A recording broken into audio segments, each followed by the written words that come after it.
my nervous system was just operating on fumes, and it ended up with me being reliant on a wheelchair for years, when I should have been out enjoying my life and having fun, and my body had just over years had enough. But there is a happy ending to this story. I'm not there anymore. Are you ready to transform your health journey? Welcome to the Holistish Podcast, where science meets holistic wellness to help you take control of your health.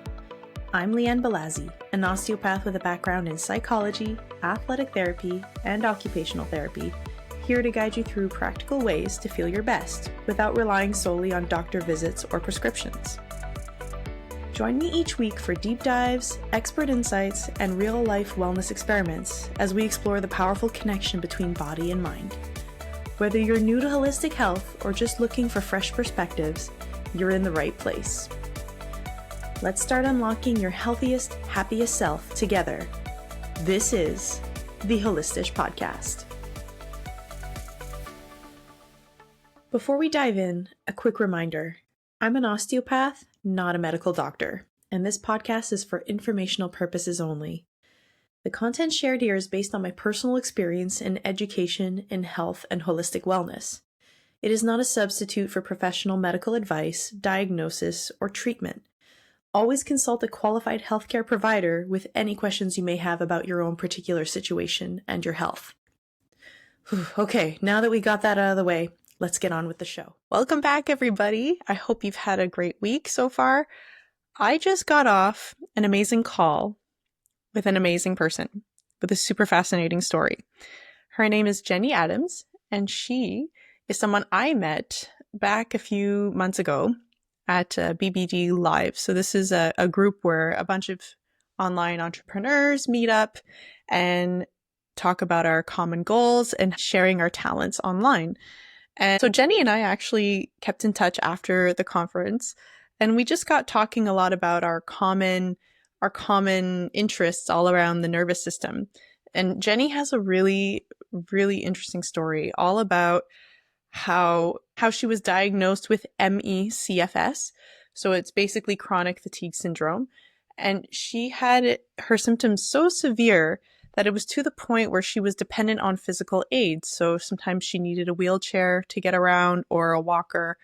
And she talks about how when she finally let go of just being told she will always need these physical aids, how she finally found her own cure by following different holistic health practices in order to help her get better.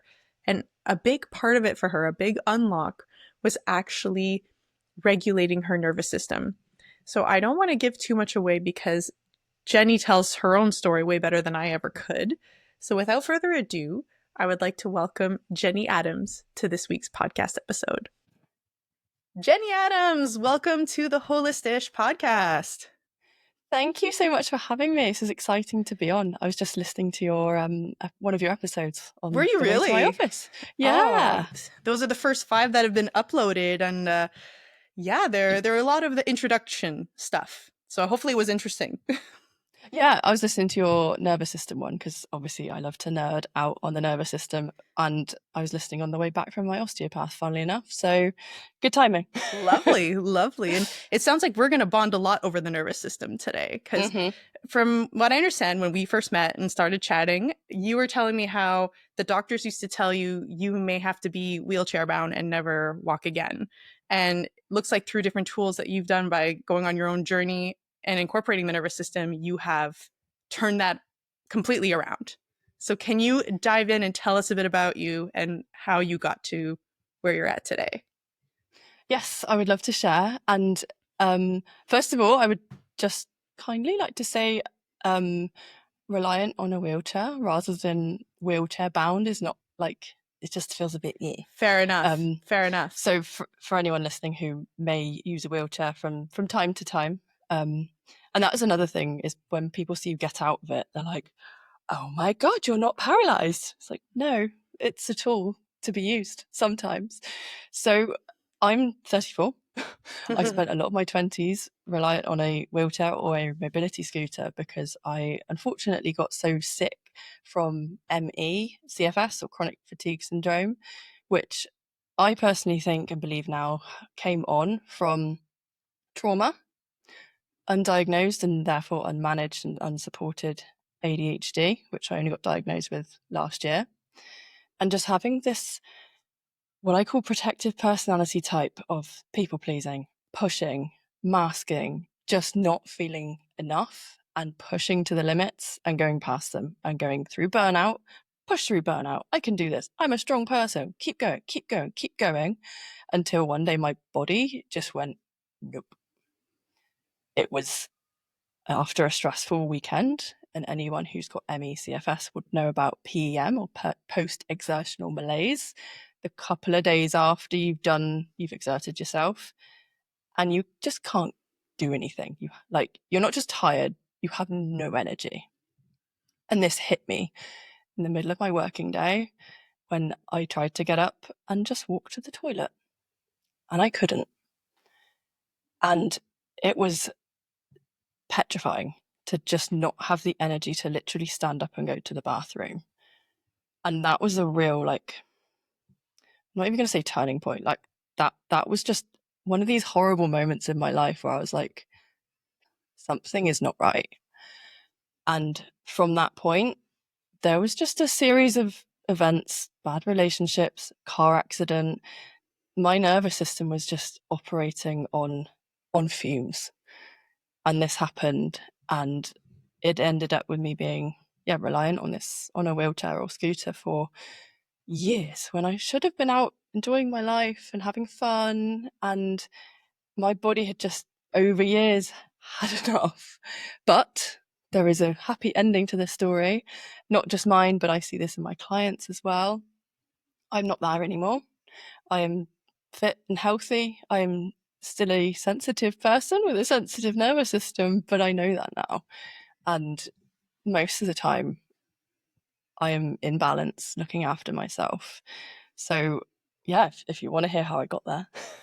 Yeah. Well, it sounds like it started off tough for you, because that's really in your 20s, right? When it's supposed to be the big prime in your life, when you have all the energy and you have all the abilities to do everything you want. And it's really wild how, when we don't listen to the cues our bodies are giving us, how over time, if we ignore it, life's going to send you a little rock, or a little pebble, I should say, then a rock, and then a boulder. So it sounds like your boulder was a big one. Mm-hmm. Oh yes, and there had been plenty. I mean, I say it in you get the whispers, and then you get the talking, then you get the shouts, and then you get the screams. Yeah, I like And that analogy too. I had definitely had a lot of them, and I had just ignored them. So I can look back now and I'm like, yeah, kind of should have listened to that, but I didn't, and I learned the hard way. And so do so many other people, unfortunately, which is why we're doing what we're both doing, to say, Right. don't let it get to this point, please. It's not Please pleasant. see the signs now, so we don't get to that point and you don't become like Yeah. us. Yeah. So tell me more about once, obviously, you were having this trouble not being able to even get up to go to the bathroom. What happened after that when you started? I imagine you went to consult your doctor, or you went to get more testing done to see what was going on. What happened next?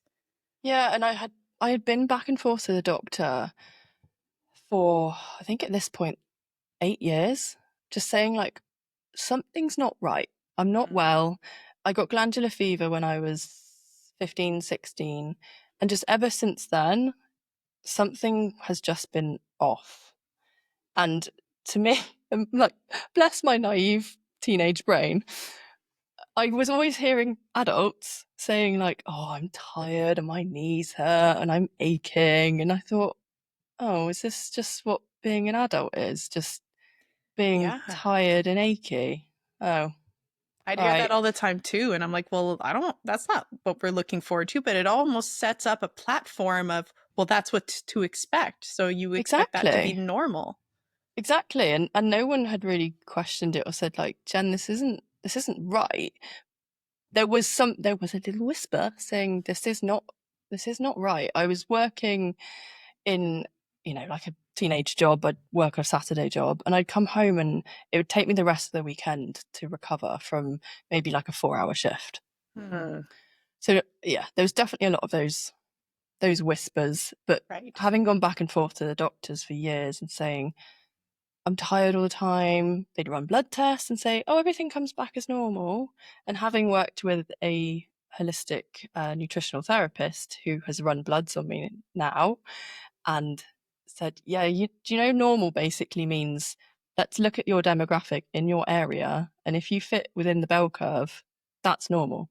So if in your area, let's say everyone has a BMI of 40 and yours is 20, yours is abnormal, not healthy. Right. So I'm like, hang on, so you're comparing my normal to what might be unhealthy and the parameters are really large. And so having worked with her, we're like, okay, maybe there is a bit more going on. But I've worked with her much more recently.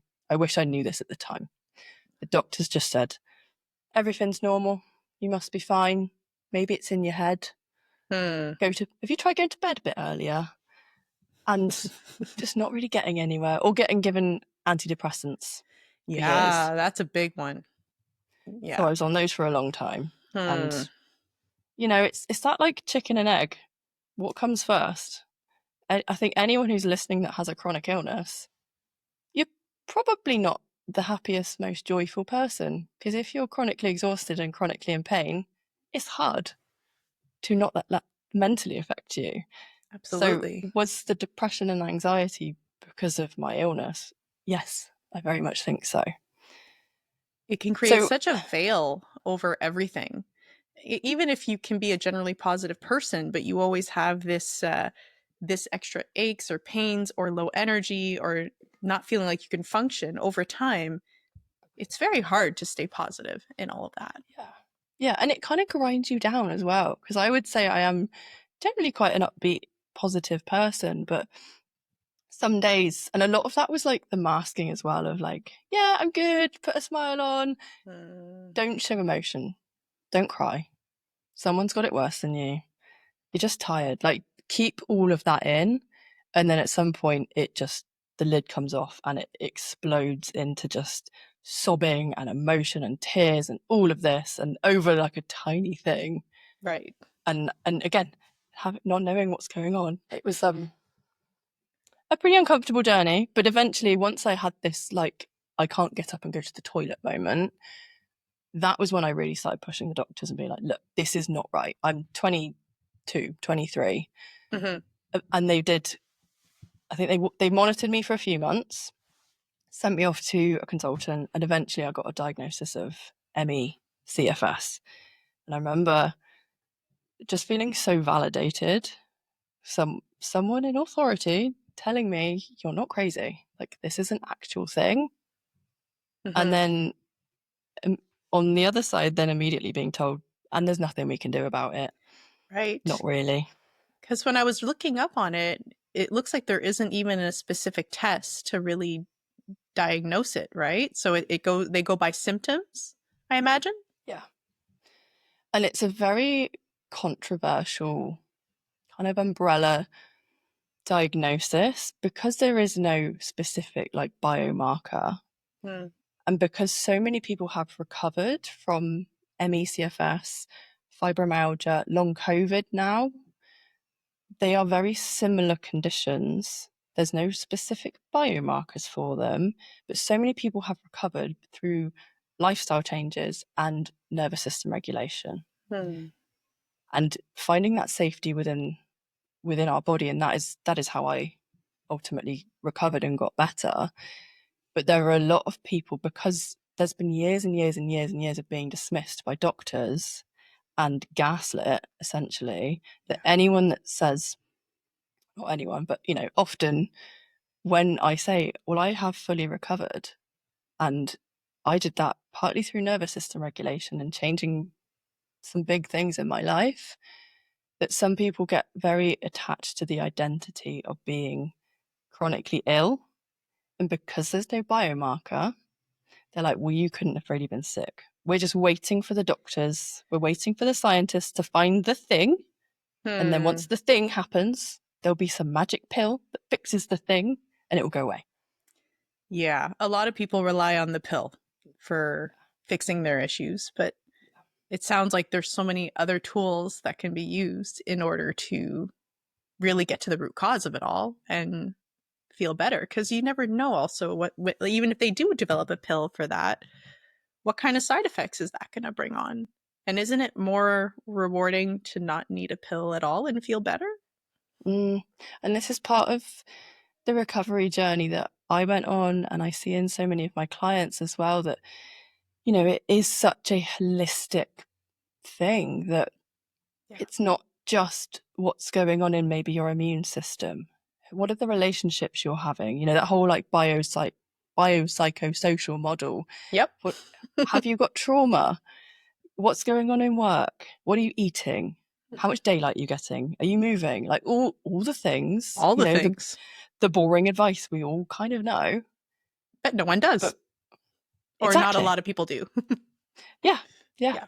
And I say this from a place of love and compassion, because I used to think that. Too. If I heard very rarely of the recovery stories, which I didn't hear much of back then, I would just think, oh, well, you didn't really have it, or, you know, you're just trying to sell us something. Mm-hmm. And I see those people, and you know, they're not ready yet.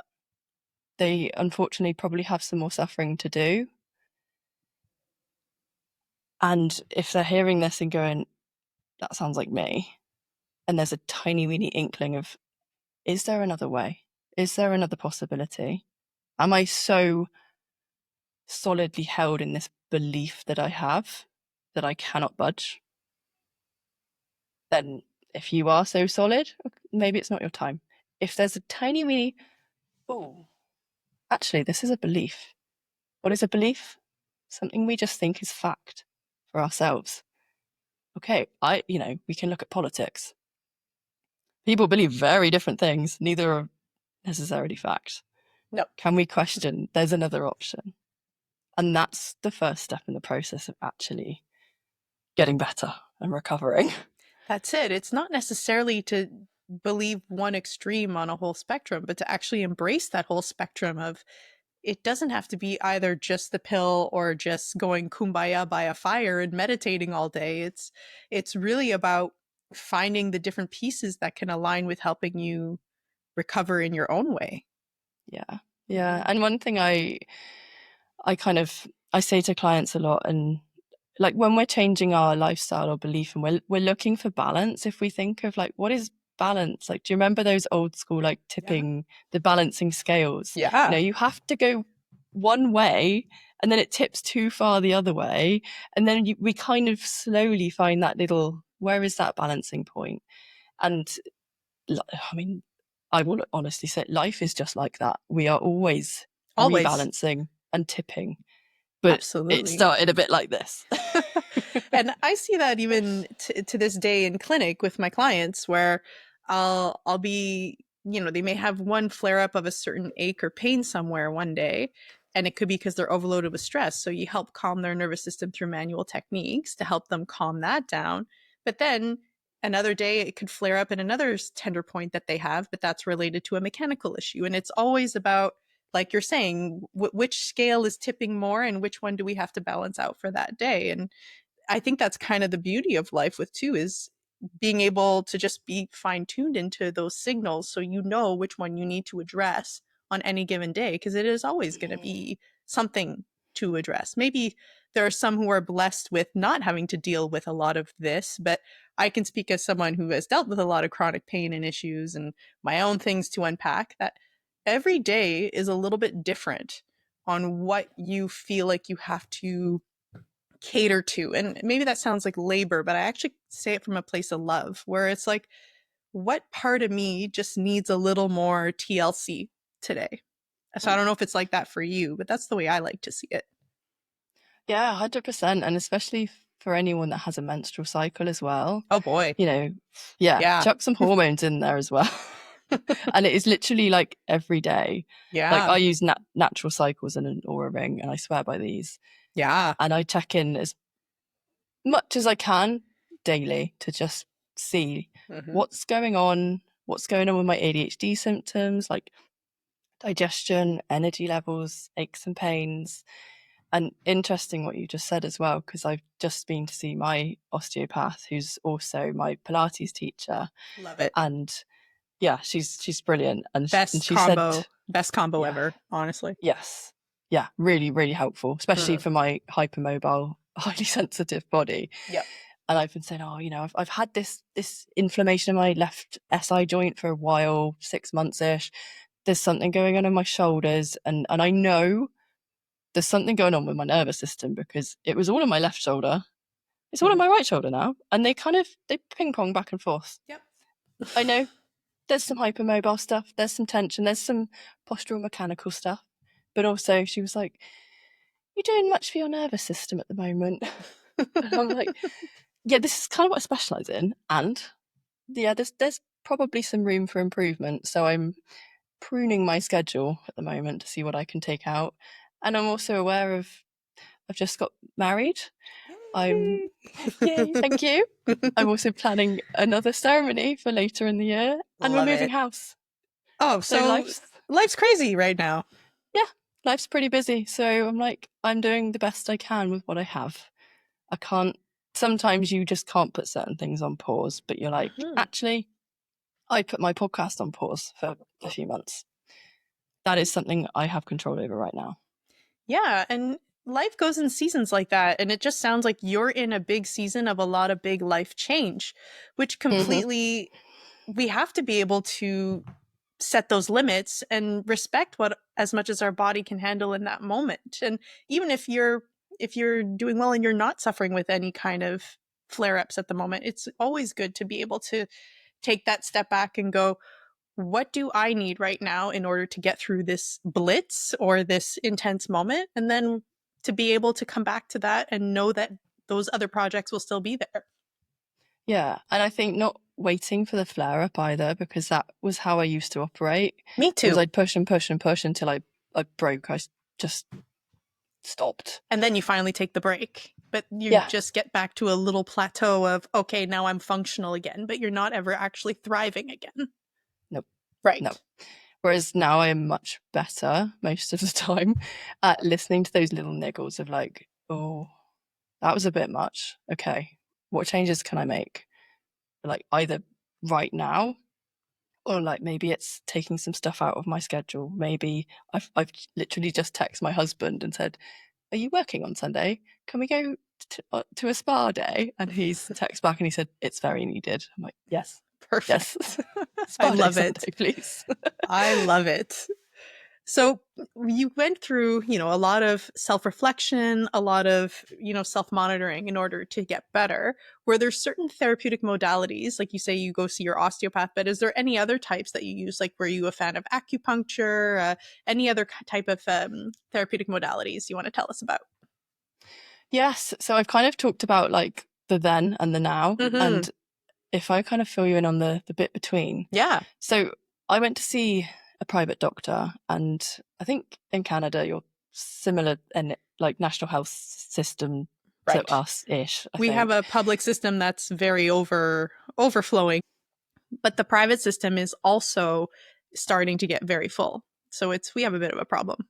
Okay. And I don't know about the attitude there, but certainly in the UK, I think because the NHS has historically been so good, it kind of disempowers people to actually go and do something themselves. Right.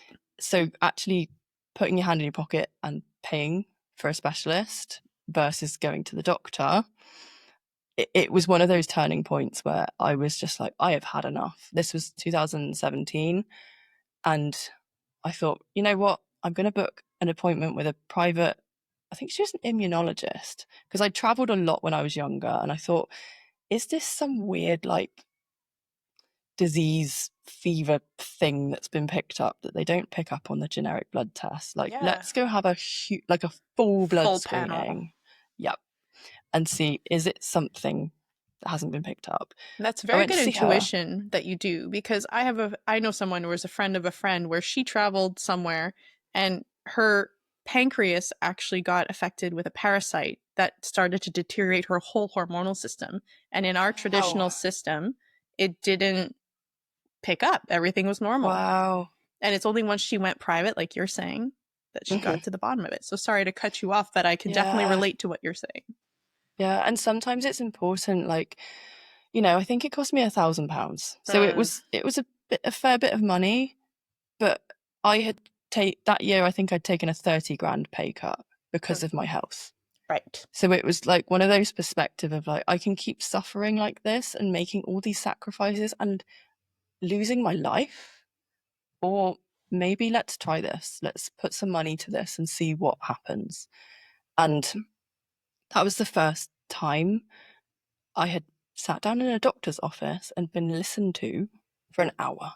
What a difference, eh? Yeah. And I've got quite a complicated backstory. Like, I've had allergies from a young age. My dad died when I was 13. We traveled a lot. You know, abusive relationship. Like, there's a lot there. There's various different illnesses, eczema, asthma. I'm complicated. And in a 10-minute appointment, doctors do not have the time to go into any of that. So for this doctor to sit and listen to me, but it wasn't necessarily the content of what she was getting out of me, but it was a big pivotal moment for me of, oh, my voice matters and someone here is helping me and is listening. And I'm allowed to take up space. Wow. Okay. What a difference that makes in your experience already. Yeah. That was huge. But one thing that really is interesting is, as an osteopath, a lot of people come to us and that's what they say. And I did actually a study in it to get my official certification. And it was all about post-concussion syndrome. So people who were just suffering for months, if not years, of just dizziness, brain fog, their nervous system shot. And funny enough, when I measured my case study, we spent the first hour just talking and assessing. And I evaluated him, but then I sent him home. And then in the next session, one of the biggest improvements he got throughout our whole time together was that hour I just let him speak and acknowledge. And he actually had symptom reduction and on all levels. And we got more results after, but that was probably the biggest breakthrough of my whole research study. So I love that you had that experience as well, because already it sounds like with that doctor, your nervous system was already starting to heal. Yeah. And it wasn't literally in that fight. I'm fighting to be heard. Yes. I'm fighting to be listened to. I could just kind of lean back and settle into, oh, there's a connection. Yes. I'm being listened to. I'm safe here. This person is wanting to help, not just give me some pills and dismiss me. It's so important. It's interesting you say about your study as well, because I see this in my clients, especially us ADHDers who have probably had years and years and years, decades, being told we talk too much, we're too much. Just, you know, can you just say it a bit less, or, you know, you're a chatterbox. All of this we've had to put up with our whole lives. Also being a woman. Just being a woman, you take up space if you speak up a little bit. Yes. There's many layers. There's many layers to that, aren't there? Mm-hmm. Yes. Oh, yes. The first few sessions I don't tend to do much. There's not much intervention. There's not much steering. A little bit. Mm-hmm. It's just giving them a chance to be heard. Yes. And just being in that space of being heard and noticing that, oh, sorry, am I talking too much? Am I taking up too much time? Just noticing these things and being like, it's your time. Mm-hmm. There is no problem. If it's here, let it out. And just rewiring, repatterning your nervous system to be like, my voice is important. I can take up space as much as the next person. And with that, people meet you in that energy that, yes, your needs are important. Not, oh, I'm really sorry, I shouldn't be here. And no, God, you're a nuisance. So there's an energetic part to this as well. Absolutely. And I imagine after a few sessions, even if there are a few sessions with you, your clients must change in their demeanor. Even the way they carry themselves must change, just because at least they know at that time with you, you're giving them that space to really shine. Yeah. It is their space to take up space. And, you know, there's still sometimes a patterning of sorry, but there's less of it. You know, there's a lot of, I know that you understand this, or Oh, yes. I can talk to you about this, but no one else gets it. Yeah. It's funny because sometimes I wonder, I say sorry a lot, but there is part of a Canadian heritage to that where we just say sorry next to everything. But then sometimes I sit back and I go, oh, is it really just because Canadians do that, or is it because of something deeper? And funny enough, that goes into a whole other rabbit hole. But oh yes, yeah. I know. Yeah. Let's not go. We don't have to go down that one today. We can go down the colonization route. And one thing I like to shift is thank you. Not sorry I'm late. Thank you for waiting. And just that little shift of we're empowered rather than disempowered. Yeah, So that's definitely one thing. Even in emails, sometimes if I take too long, Rebecca, I used to say so sorry for my lateness, and now it's thank you for your patience or thank you for waiting, and it's a big shift. Yes, exactly. And I think because I got confused with our podcast meeting and scheduling and stuff, and I'm pretty sure when we came on just now, I was like, thanks for bearing with me with all the disorganizational stuff. Because it is what it is sometimes, isn't it? It is. So, and thank you. It could have been me with my tech stuff. I could have had you sitting in the weight room for 20 minutes trying to figure it out, and I would have been like, thanks for bearing with me. Because I'm not that techie. Yeah. So anyone listening, try it. If you notice you're a sorry person, turn it into a thank you. Absolutely. Big shift. So going back to the doctor, she didn't find anything on her screening. There wasn't like a big, like you mentioned your friend of a friend, there wasn't like, oh, it's this parasite thing. Right. So what she said to me was go and see an osteopath. And she's recommended this specific one, and go and see this personal trainer. And he was all right, but what it gave me a taste of was I could start to move in a safe way. The osteopath, I had no idea what was going on. I went in for like half an hour. I led down, he put his hands under me, moved a few times, and then I'd get in the car and I'm like, oh my God, why has one leg like got 3 inches shorter than the other one? And this is where I was like, just recalibrating. I think my nervous system has been so sensitive that when it's overly sensitive, you just shut it all down. Right. And I wasn't really feeling. Having gone to the osteopath today, she was doing some cranial, sacral, spinal fluid stuff. Yep. You'll know the technical terms. And every time there was that little pump on my sacrum, I was getting this like, just this little pulse and like almost like the heartbeat, like a wave of something in my head. And I'm like, okay, I can feel this now. I love it. These little sensitive little things that I was just too desensitized to feel previously. Yeah, that tends to happen. The more you do and the more you release, the more and more you'll start to feel those mini shifts in your session. And also, what you felt is actually what we call the primary respiratory movement of your cranial sacral system. So it's like its own little breathing pattern, but not like breathing from your lungs. It's like it's a rhythm just that your body's always doing, whether you're breathing or not. Of course, you have to breathe to stay alive and have the movement, but you understand what I'm saying. Yeah. That's so cool. I love that. Yeah. And doing some Taoist practices as well. They talk a lot about like, hang on. They talk about the sacral cranial pump and how we can kind of move energy up and down our spine as well. And yeah, just the more you tune in, the more wisdom and information there is. And, you know, it's wonderful. It really is. Like I go see sometimes a woman who's a traditional Chinese medicine doctor, and she does like, it's like a massage, but she's going along all the meridians, and the wisdom in there, I still don't even understand what she's doing, but she's telling me about stuff about me that I've never mentioned, and the body reveals it all.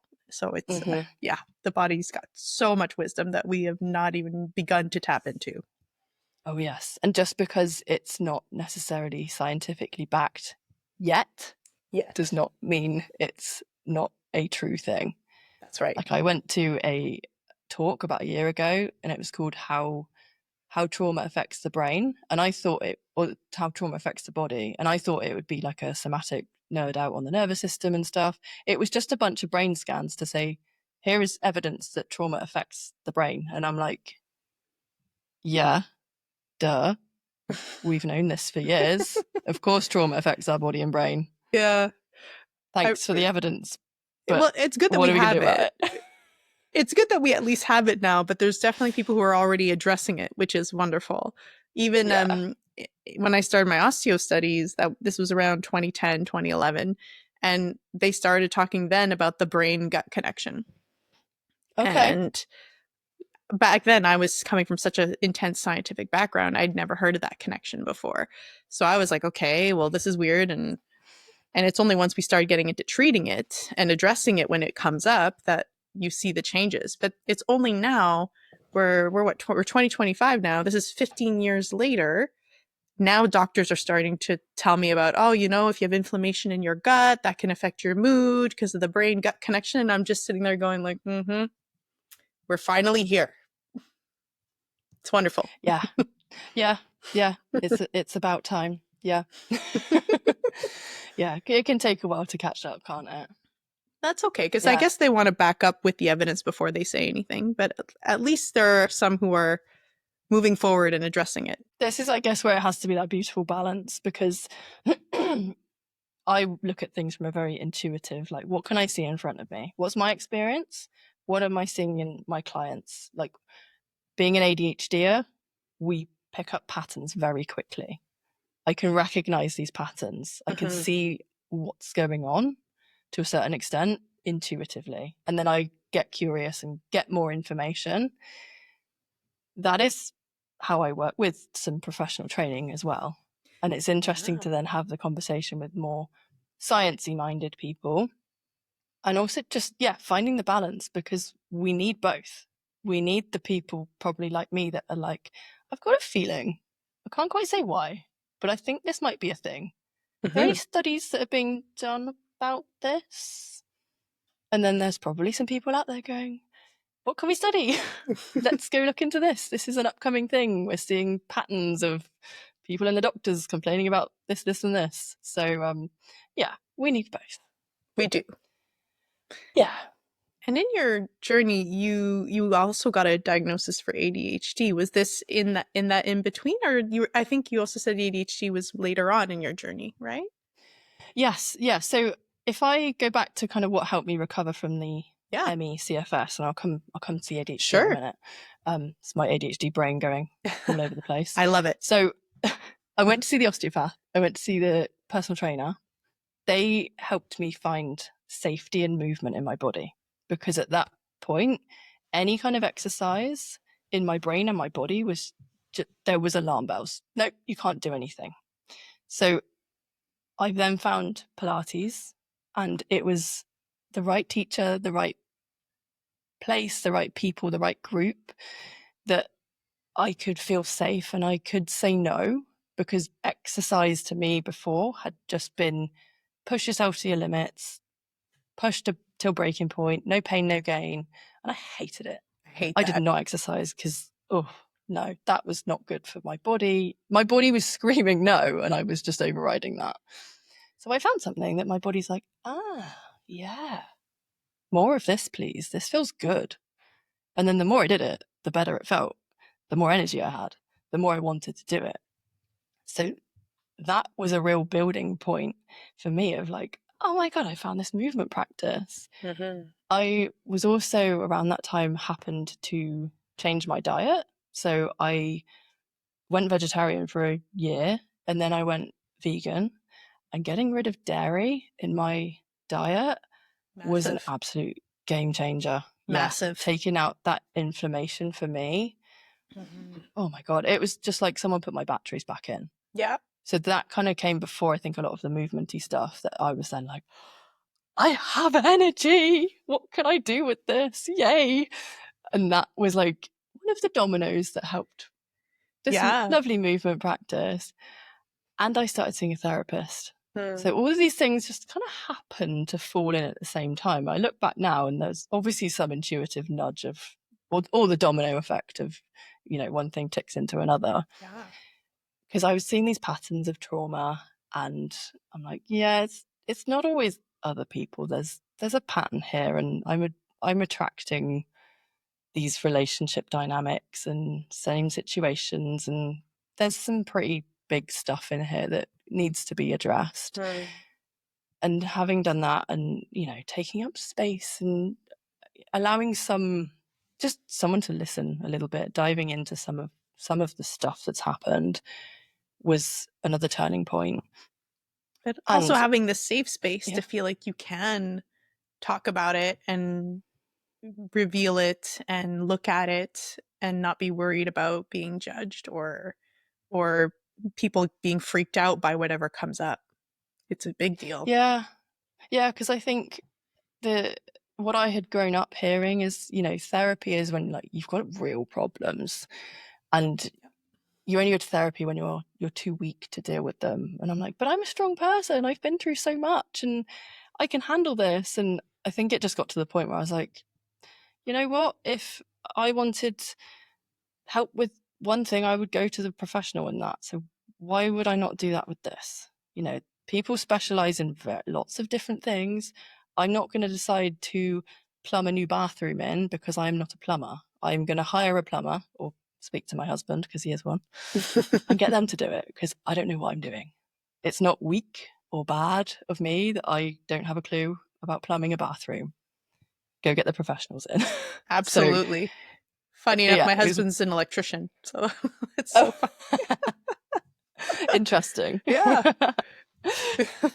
So, yeah, I think all of those things that kind of ticked on to each other meant that within the space of probably a year and a half-ish, I had gone from reliant on a wheelchair to out and living.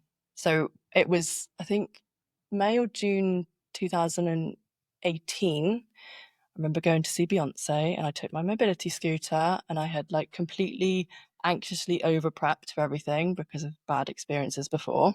That was the last time I used it. August 2019, so just over a year later, I was single and making up for lost time, and I went partying in Ibiza for a week on my own. So doing all-nighters, having fun, just meeting people, and yeah, it was incredible. But I had the energy to do that. That's right. And I just, like even now, I can feel the emotion of just the gratitude of being in Ibiza. Like I remember sitting on a bench in Ushuaia, which is one of the big clubs, and someone coming up to me and saying like, "Oh, how come you're sitting down?" And I just looked at them and I was like, I was in a wheelchair a year ago and I'm just taking a breather and then I'm going back in again. That was a year.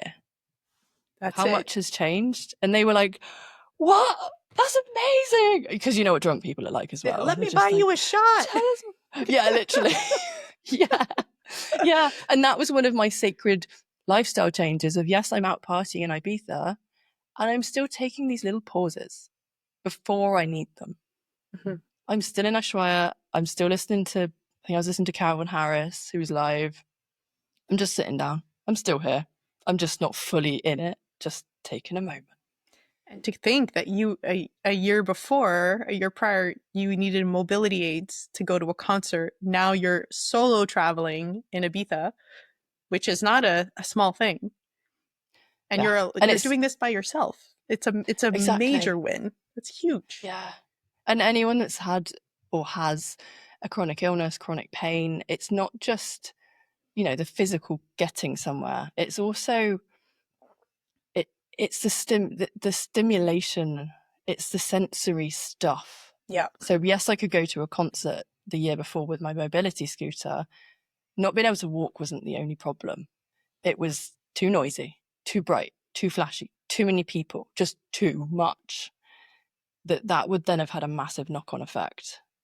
I still find I'm a sensitive person and I do get affected by all the things, but it's much lesser now. And sometimes, like me and my husband, one of us has always got earplugs in our bag, because some environments were just like, yeah, it's too noisy. Put earplugs in. We're still here. We're enjoying it. You can still hear. It's just toned down a little bit. I do the same. Sometimes I have to solo parent my kids on a weekend.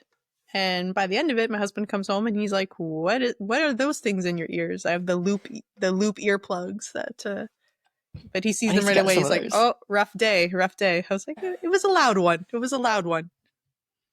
Yeah, and so, sometimes like there's no weakness in just supporting yourself and knowing, actually, I need a certain type of chair to be comfortable in. I need a certain type of clothing or heating or diet or whatever. Take up space, own your needs. It's a huge message.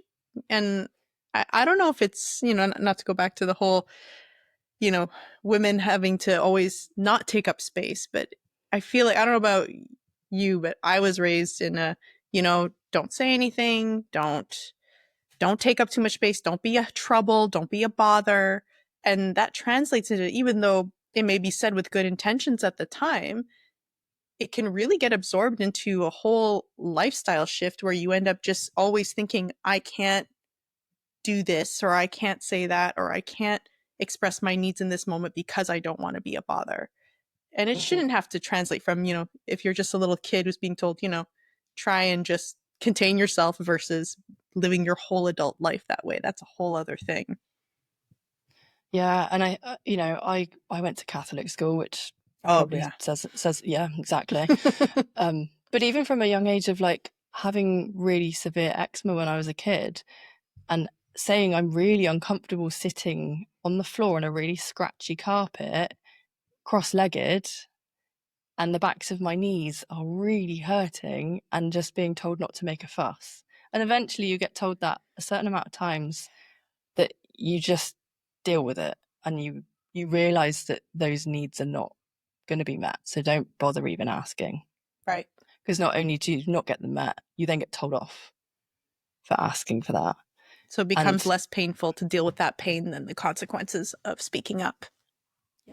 Yeah, you just kind of, you shrink inward. And growing up having not really seen a female modeling taking up space and having a voice and being okay with that, like, love my mum to bits, but I grew up seeing her always putting everybody else ahead of her. Mm-hmm. And she will overwork, and there's just always this desperate need to please of, we'll make them cakes and we'll do all this stuff, and I'm like, but Mum, you're exhausted, go and sit down. Oh no, because someone's coming over tomorrow and I have to do this thing. It's like, and then I took that on and learned the hard way about that, and I still see it in her now, and I'm just like, okay, she's seen me, I've said enough. Yeah, and it's also, I think, it's tough when it's your own family sometimes, but I think by modeling through honoring yourself will hopefully inspire her to honor herself too over time. Sometimes it's leading by example that makes the change. Yeah, exactly. Yeah. And I think you asked as well about ADHD, and for so many women, ADHD is seen. It presents itself differently in than the studies that are all done on versus men. boys. Yeah. Yes. So for so many of us girls, like a lot of the hyperactivity, it's still there. It's just internalized, and it turns into anxiety and chatter in your brain nonstop. Yeah, constant. And all this nervous energy and this very dysregulated nervous system that, we'll see the boys bouncing off the walls and, running around and being disruptive. They then get diagnosed a lot earlier and supported. The girls continue to internalize and mask and try and hide this. And the masking is not just don't be myself and don't say anything. It's almost, it's like a chameleon. It's fitting into, it's mirroring someone else's body language. It's hearing enough and picking up these very subtle cues, which makes me very good at what I do now. Through years, of seeing people and knowing how to make someone like me. Yeah. And I've got to the point in my life now where I'm like, I don't want to be a chameleon. I want to be me. And if people don't like that, Yeah. that's okay. But the people that do really like that. And they're Yeah. my people. We're not meant to So- have a million people, be our closest friends. You're meant to have quality lower number, or that's the way I see it anyway. Yeah. Mhm. Yeah, definitely. So this years and years of masking being a female, and then you chuck some hormones in and how our cycles go, and there's all this stuff, and that's why there's so many more thankfully the last couple of years there are so many more women talking about and being diagnosed with ADHD. Yeah. And that has been my journey. Is I only got diagnosed like 6 months ago. I've known I've had ADHD for a few years after it's repeatedly been used as an insult towards me. Why Oh, can't you sit still? Have you got ADHD or something? Why are you always fiddling with something? You talk a lot. What's wrong? Have you got ADHD or something? And yeah. that's heavy. Yeah. So what do you think comes up? No. I Yeah, don't have that. because of the negative connotation that comes with it. Mhm. But what I'm reading more and more, and what I'm noticing more and more, is people who may get that diagnosis, once they have it, it can be so liberating because they turn it into a superpower by actually working with how their brain works for them rather Mhm. than worrying about what the label is. Yeah. And trying to mask this knowing that we've probably known for years and years and years that we're different somehow, and not different wrong. When we shift the I'm different, I need to hide this because it's wrong, into I'm different, I'm creative, I have all of these strengths, I'm different, this is incredible when it's supported and we recognize that. I was just thinking that of, is it really, even the title of the diagnosis, it kind of, when I reflect on it, I go, it has such a negative connotation that it's taken so long for some to get this diagnosis. But what if it's really just there's a whole different spectrum of how people's brains worked, and we've all been told that education and how we absorb information and how we learn is this one avenue. But what if there's supposed to be 20 different avenues on how you learn and absorb information? And if everyone was really in that environment where they could really thrive according to how their brain works, it would be a whole different world, in my opinion. Yes, definitely. And this is where getting support and leaning into your strengths is so important, because if you look back to like caveman times, there'll be certain people that they'll be the ones in the cave, they'll be like weaving baskets, and they'll be quite content sitting there, weaving the baskets or cooking the food. There'll be other people that will be out there climbing the trees or like trying to chase down the lions and trying the weird berries and being like, is this going to kill me? Yeah, looks nice, I'm going to try it.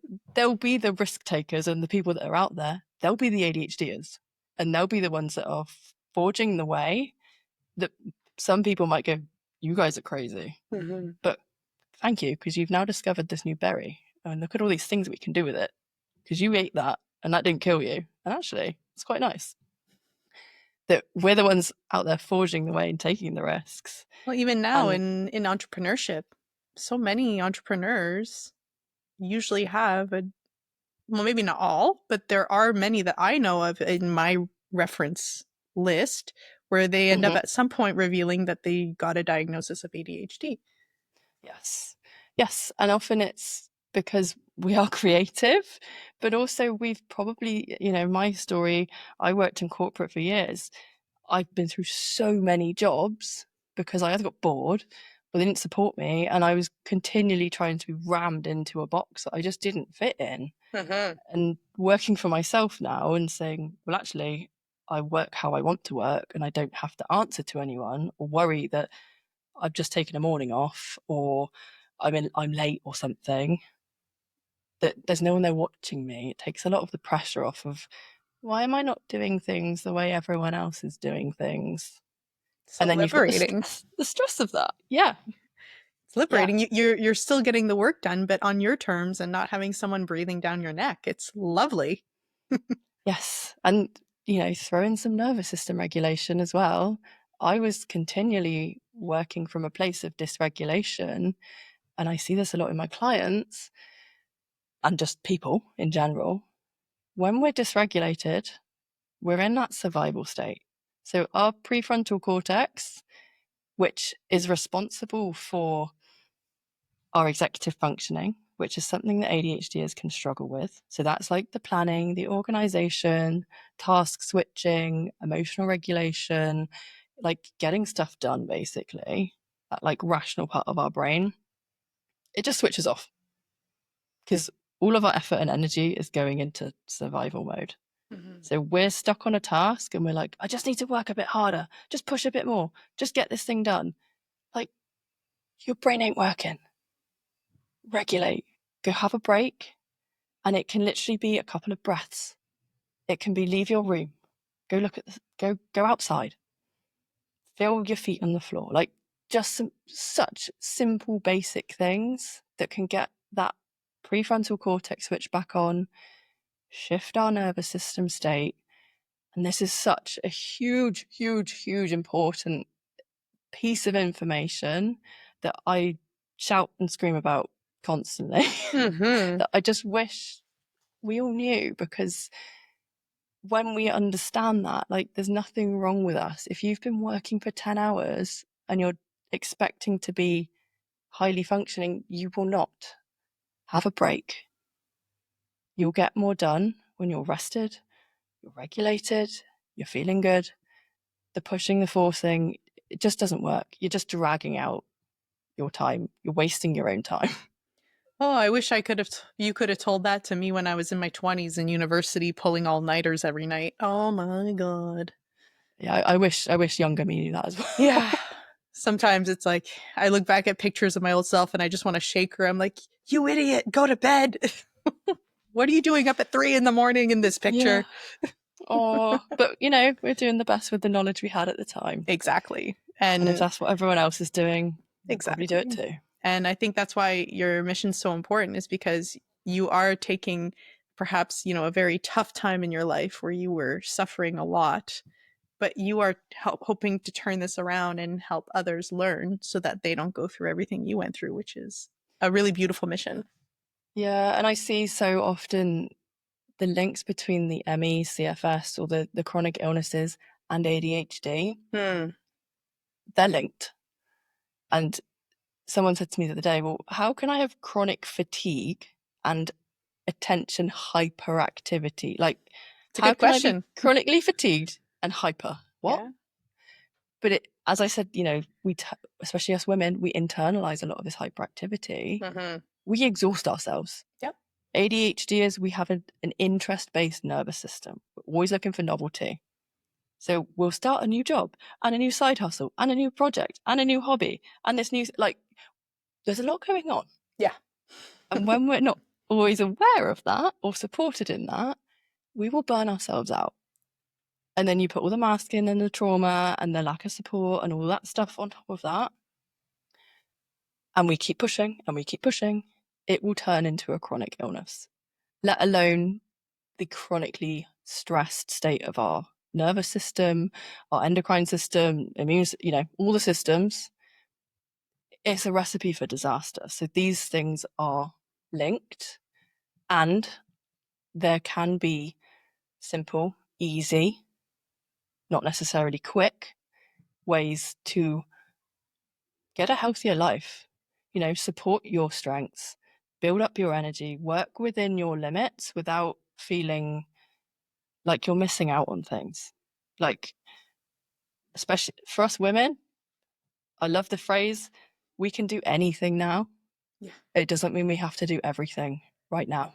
Yeah. Isn't it wild how women in this day and age, like, we really can do anything, like you say, but we still take on a lot more than we should in all aspects. Like, even in career, women will step up and go, I can take on this extra task, or they come home and they still do the same demands that were of us in the 50s in the family life, in the home life. And it's a big recipe that if we don't pay attention and recalibrate, like you're saying, and also voice when it's too much and how we can get support. It is a recipe for disaster where we have to be more careful than ever. Yeah, and really, I mean, if you look at like the history of humanity, it's been such a tiny weeny time that we are able to get married if we choose to. We are able to finance whatever we want if we choose to, have kids if we choose to, have a career if we choose to. You know, there's all these options now. Yeah.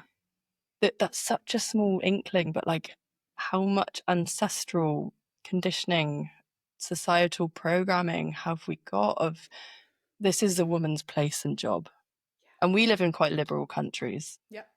We are very But privileged already with the liberties we have. yes, Yet we still struggle, I think, to find that balance because it's almost in the unsaid things. Like in French, we'll say dans les non-dits. It's like unsaid, where it's just programmed into our brains, not just in the women, but in everyone in society, where we're just this is how it's been for so long, and we're still unlearning a lot of that as a collective. yes, yes. And like I'll show you this book I have on my desk at the moment. It's called A Feminist History of Marriage because I got married last month. This is a book I took away with me to our wedding. I love it. I am very privileged to be able to choose and want to get married. And Yeah. where have all these traditions come from? I want to be informed with my choices. So yeah, I'm not burying my head in the sand. That is a privilege. But we also don't have to do all the things all at once right now. So it's a good thing you still got married, bringing that book to your wedding, I'm sure.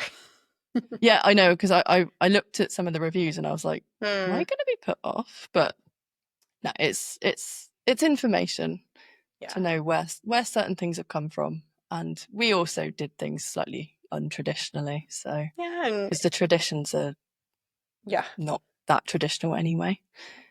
And it's all about the right choice of partner too, right? Like if your husband's very much pro feminism or pro just equal contribution from both partners, then it becomes a whole other game than if he expects things to be like what's described in those books, what in that book, which I'm sure he's not. Yes, no, exactly. I don't think he'd call himself a feminist, but he's definitely for equality, and yeah, he's probably what what feminism stands for. He just probably wouldn't use the label. Well, that's it. I say feminism, but even we might go down another rabbit hole by me bringing that up. But it's there's something heavy connotated with that term. But I believe more in the equal rights and each other uplifting one another, not necessarily suppressing the other one to lift up the other one, if that makes sense. Yeah. And again, going back to balance, we've seen this in so many different communities and, minorities and all sorts throughout history that like it can become a bit of a tussle sometimes of where is that balance? Where's too far? Yeah. And yeah, not going down the politics route. But no. Oh God, we're about to have an election over here. Oh, yeah, we should not touch that one. Good luck. Yeah. Thanks. But all to circle back to it all starts, I think, with us as an individual. We can try to improve things for a whole society as a whole, but I think by everyone turning inwards and trying to improve through these little cues just to help them function better in their everyday, I believe overall, once we start with ourselves, it then helps everyone else in the long run. Yes, 100%, because like you can't pour from an empty cup. Put your own oxygen mask on first, all of those well-known phrases. Yeah. That I am very careful to make sure that as best I can, I am looking after myself and I am not advising or telling people to do something that I am not either well practiced in or don't do myself. Mm-hmm. Or I would say, oh, it's easy for me, when actually it's a struggle. Yeah. And I think it's also okay to acknowledge if you're still struggling with one part of it, because someone else in your clientele might have it easier and it might turn around that you can support each other on those different ones. But I think it's the human aspect of this is one of the good ways that can help. And it's okay to acknowledge when we don't have it all figured out either. Exactly. Like I'm a qualified meditation teacher. I really struggle meditating.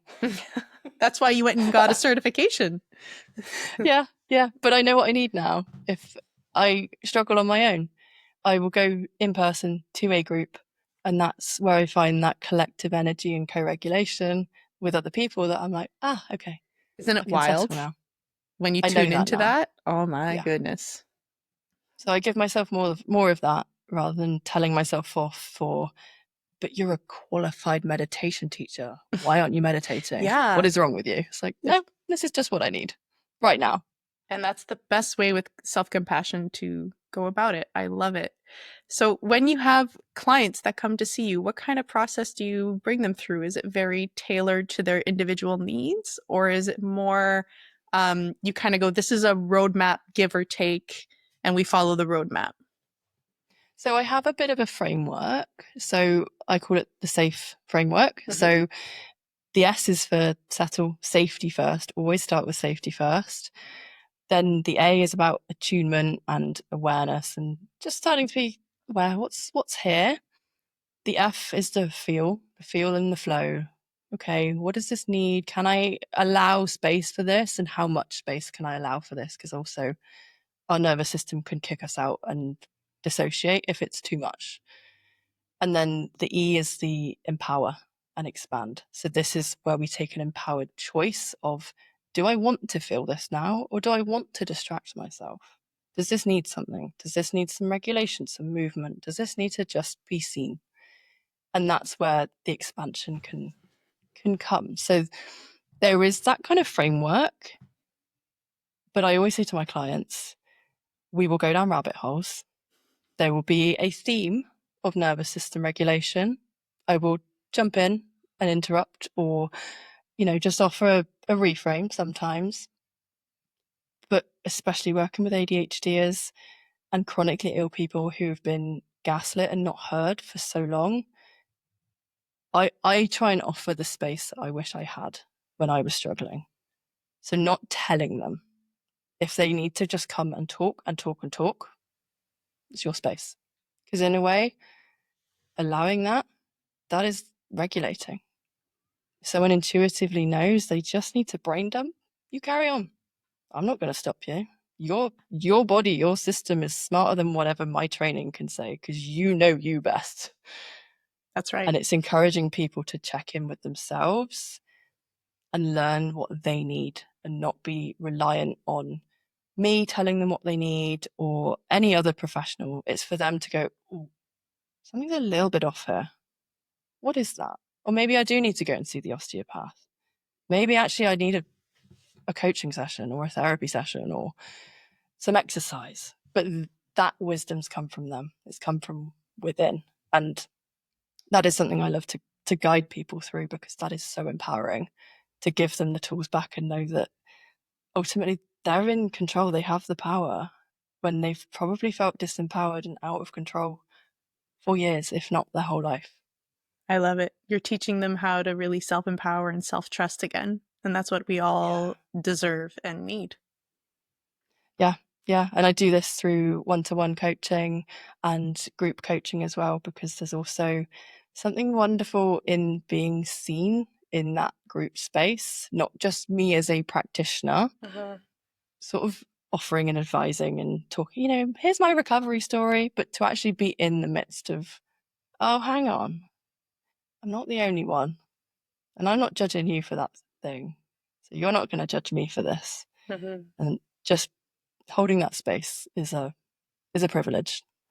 And it's almost like you create I believe with the group coaching, you can create an environment similar to when you're doing your group meditation, where you can all come in and retune yourselves to the same frequency in order to co-regulate all together.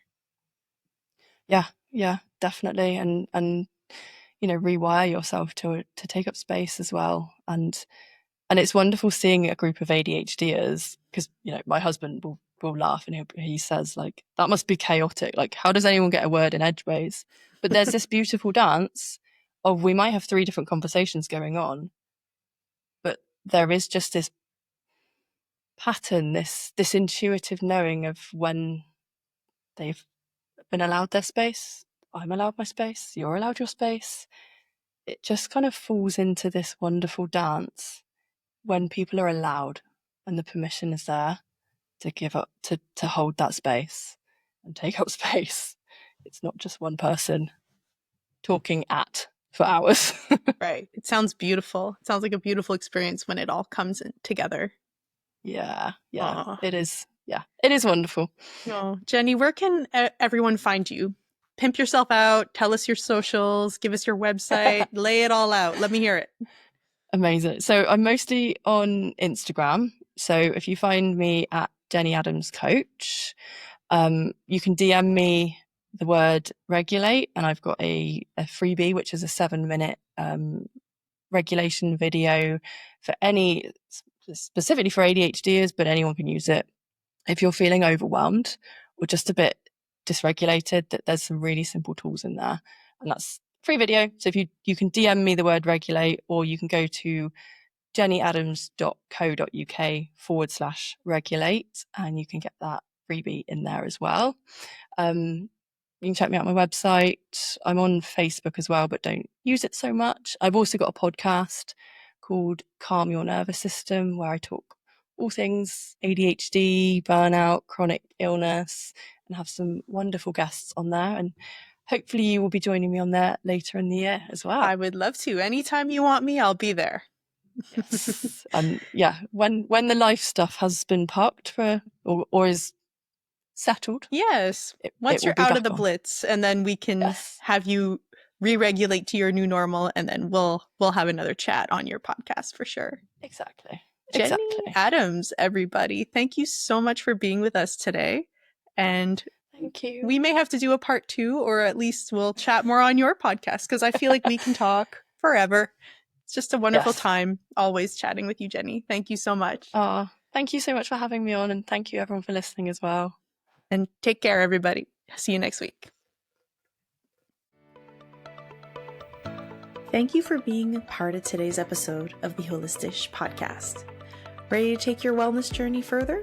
Visit Holistish, that's holistic with an SH at the end, .com, to access our latest resources and wellness tools designed to support your holistic health journey. For holistic health inspiration and a behind-the-scenes look at integrating traditional wisdom with modern wellness, join our growing community on Instagram at the.holistish.